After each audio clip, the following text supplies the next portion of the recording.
ทุกคนเลยเสียงมันคล้ายๆกับเครื่องบินนี่แหละเห็นบ่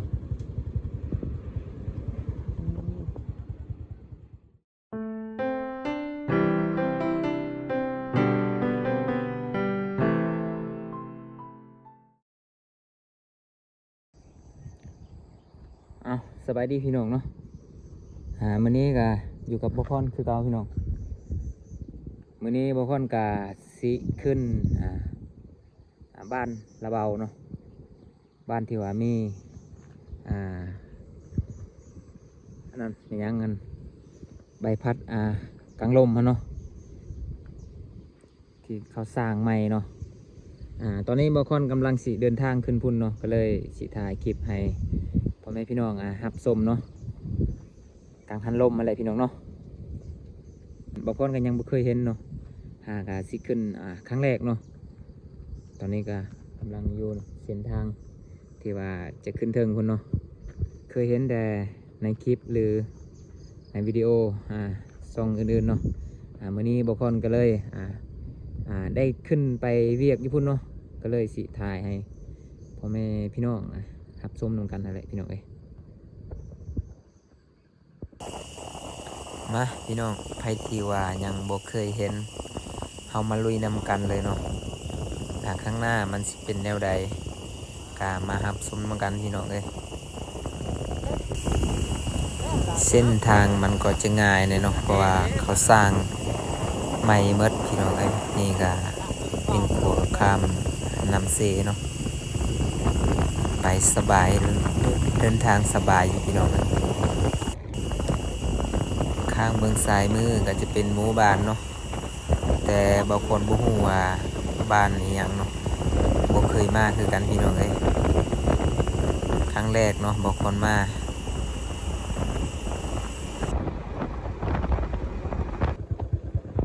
ตอนนี้ก็มาฮอดแล้วเนาะก็ยังบ่ฮอดเนาะยังไกลอยู่แต่ว่าเริ่มเห็นแล้วแต่ว่าในกล้องมันบ่เห็นเนาะเมฆพี่น้องมันเป็นหมอกเนาะมันเป็นน้ำหมอกเนาะเห็นบ่เป็นแวบๆอยู่นะเอาไปอีกอย่างน้อยนึงและตอนนี้เหตุการณ์ก็บ่คาดคิดพี่น้องฝนตกพี่น้อง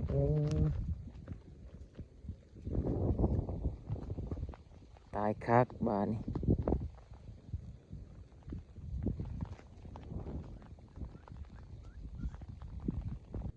ระวังการเดินทางของเราก็เข้าแวะพักชุดนี้ก่อนเนาะเพราะว่าฝนตกเนาะเข้ามาชมวิวก่อนพี่น้องนี่เบิ่งอยู่ฝุ่นเห็นบ่กลางลมเริ่มเห็นแล้วนะ2 เสาพี่น้องชุดนี้ก็จะเป็นอ่างน้ำเนาะเขื่อนไฟฟ้าเนาะโอ้เรื่องใหม่กันลุมตายวัดใหม่แคมนำนะ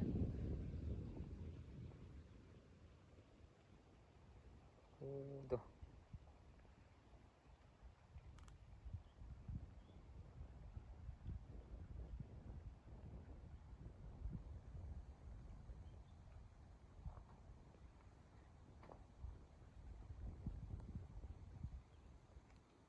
เชียงเราก็เห่าตรงปืนนี่แกđãบ่เห่าตรงปืนนี่นาปลาเชื่อหายเลยไปปอมาเพื่อเนาะยืนตรงนี้ยืนตัวไปวันนี้เดินทางต่อไกลสิฮอดกลางลมแล้วเนาะนะทางพุ่นก็เริ่มเห็นเลยพี่น้องไปจ่อเบิ้งวันนี้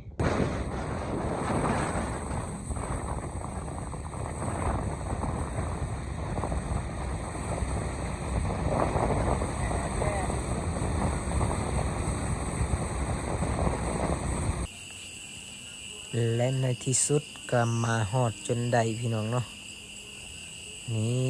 บรรยากาศโอ้โหงามมิลีพี่น้อง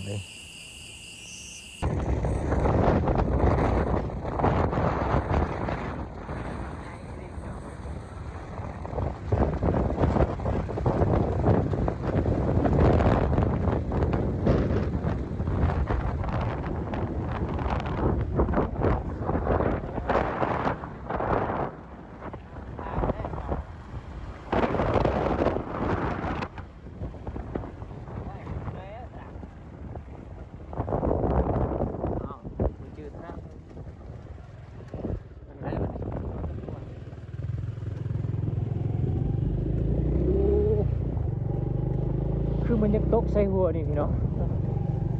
เสียงมันดังแห้งกันเลยกลับไปหาถามคนก่อนไปจื้อทางไปนะตอนนี้เราก็จะเดินทางไปเรื่อยๆพี่น้องเนาะเดินทางจนกว่าเส้นทางมันจะตันไปแล้วเนาะไปเรื่อยๆอ๋ออยู่ติดๆแล้วจะได้ยินเสียงของมันพี่น้องเลยเสียงมันดังแห้งเลยเสียงมันนะโอ้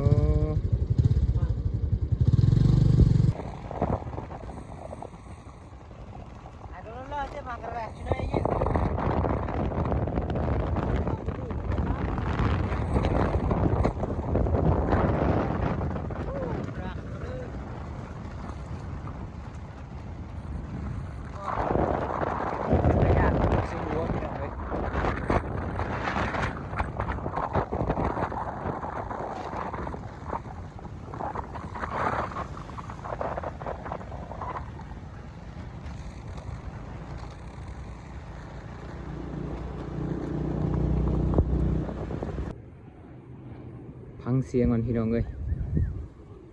คล้ายๆกับเสียงเครื่องบินนี่เนาะ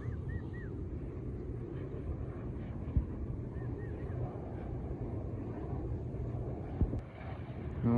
เสียงดังขนาดเลยพี่น้อง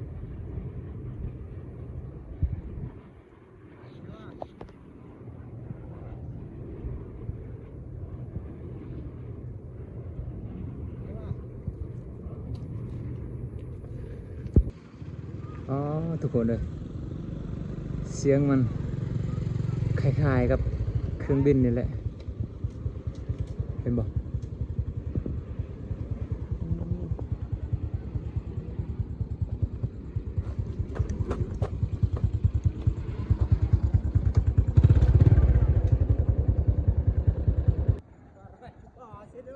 เอา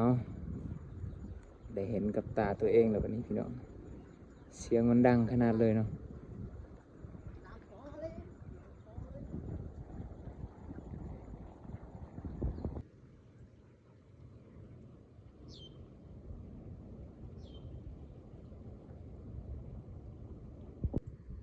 เอาหลังจากที่หับส้มบรรยากาศกังหันลมแล้วเนาะ